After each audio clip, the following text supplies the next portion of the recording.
In this video, I'm going to be showing you how you can make a Spotify playlist private. This process is very straightforward and simple, so let's just get straight into it. So the first thing you need to do is find the playlist that you want to make private. To be able to do that, you need to tap on here where it says your library at the bottom.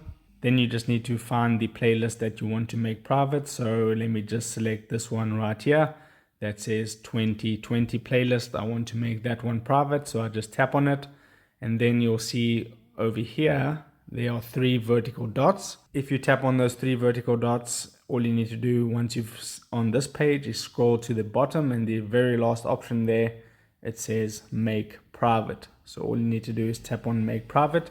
It's going to say, are you sure only you will have access to this playlist? Then you have the option of make private, or if you want to go back and not do it, tap on not now. But then we want to make this private, so we tap on make private, and then it says playlist is now private, and then only you will be able to listen to this specific playlist on Spotify. So that's pretty much it. If this video helped you out, don't forget to drop a like onto it and subscribe for more, and I'll see you in the next video. Take care.